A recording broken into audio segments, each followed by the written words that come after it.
નમસ્કાર. આપણું લોહી જે આપણને જીવંત રાખે છે ખરું ને, પણ એ કંઈ એક જગ્યાએ બેસી નથી રહેતું. એ તો આખા શરીરમાં સતત ફરતું રહે છે. પણ કઈ રીતે? ચાલો એક કલ્પના કરીએ કે આપણા શરીરની અંદર એક જબરદસ્ત સુપર હાઈવેનું નેટવર્ક છે.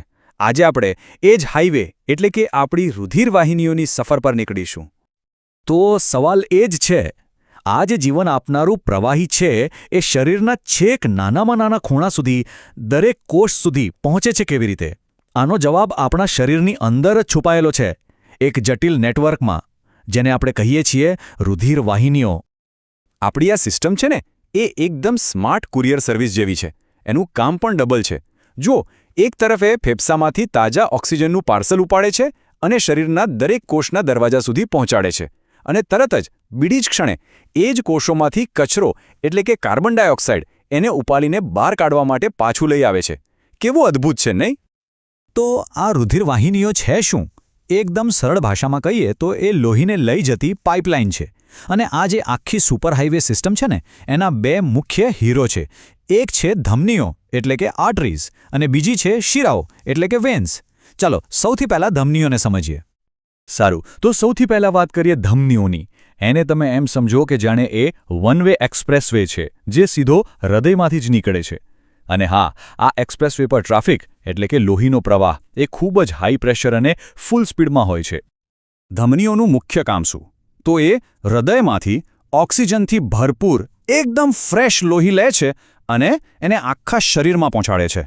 જરા વિચારો, આપણું હૃદય એક શક્તિશાળી પંપ જેવું છે, જે દરેક ધબકારા સાથે લોહીને જોરથી ધક્કો મારે છે. હવે આટલા જબરદસ્ત પ્રેશરને સહન કરવા માટે કંઈક તો જોઈએ ને? બસ એટલે જ ધમનીઓની દિવાલો જાડી અને એકદમ મજબૂત રબર પાઇપની જેમ સ્થિતિસ્થાપક હોય છે. એ દરેક ધબકારા સાથે થોડી ફૂલે છે અને પછી પાછી સંકોચાય છે. અને ખબર છે, આ જે હાઈ પ્રેશર છે ને, એના કારણે જ એક એવી વસ્તુ થાય છે જે આપણે બધા અનુભવી શકીએ છીએ. આપણે જ્યારે પણ કાંડા પર આંગળી મૂકીએ ત્યારે જે લયબદ્ધ ધબ ધબ એવો અનુભવ થાય છે ને, એ બીજું કંઈ નહીં પણ ધમનીઓમાં વહેતા લોહીનો પ્રવાહ જ છે. આને જ આપણે નાડી ધબકાર અથવા અંગ્રેજીમાં પલ્સ કહીએ છીએ. તો સવાલ એ થાય કે આ નાડીનો દર કેટલો હોય? સામાન્ય રીતે જ્યારે કોઈ વ્યક્તિ આરામથી બેઠી હોય ત્યારે એનો નાડી દર 1 મિનિટમાં લગભગ 72 થી 80 વખત ધબકે છે.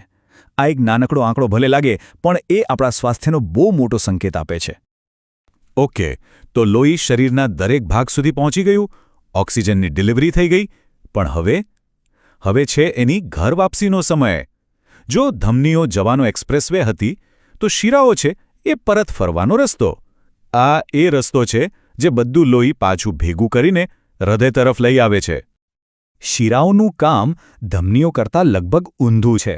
એ શરીરના કોષોમાંથી કાર્બન ડાયોક્સાઇડવાળું એટલે કે વપરાયેલું લોહી ભેગું કરે છે અને એને હૃદય તરફ પાછું લાવે છે. અહીં લોહીનું દબાણ ઘણું ઓછું હોય છે, એટલે એમની દીવાનો પણ પાતળી હોય છે.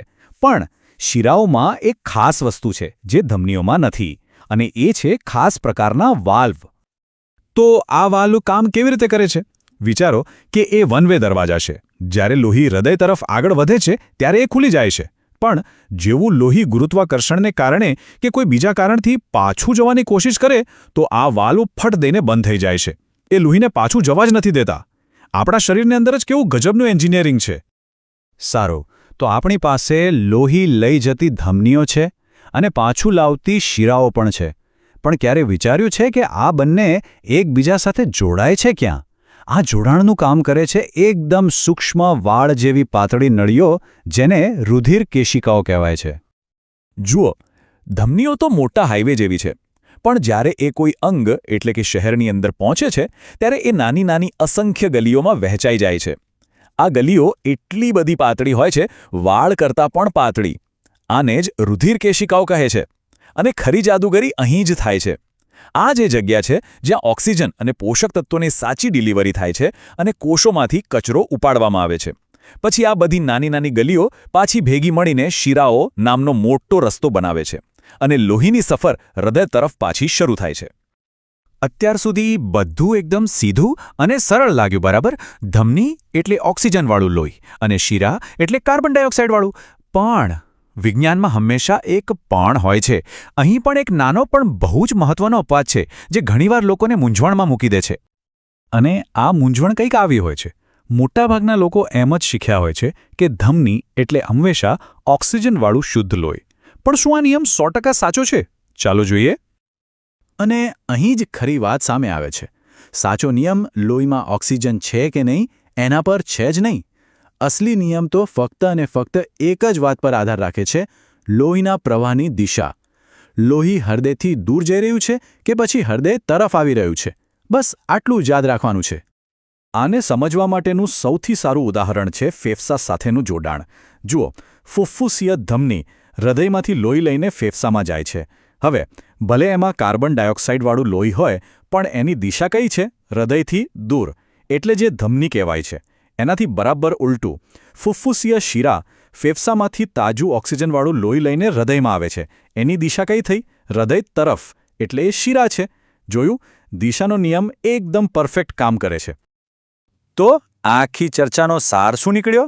બસ એક જ વાત યાદ રાખવાની છે: દિશા. જે કોઈ નળી લોહીને હૃદયથી દૂર લઈ જાય એ ધમની છે, અને જે કોઈ નળી લોહીને હૃદય તરફ પાછું લાવે એ શિરા છે. બસ આ નિયમ હંમેશા દરેક જગ્યાએ સાચું છે. એ ક્યારેય બદલાતો નથી. તો શરીરના આ અદૃશ્ય સુપરહાઇવેની રચના તો આપણે સમજી લીધી. પણ હવે એક વાત વિચારો. આટલી જટિલ અને પરફેક્ટ સિસ્ટમમાં જો એક નાનકડી પણ ગડબડ થાય તો એ આપણા આખા સ્વાસ્થ્ય પર, દિવસની દરેક સેકન્ડ પર કેટલી મોટી અસર કરી શકે છે. આ સવાલ જ આપણને આપણા શરીરની આ અદ્ભુત રચનાની કિંમત સમજાવવા માટે પૂરતો છે.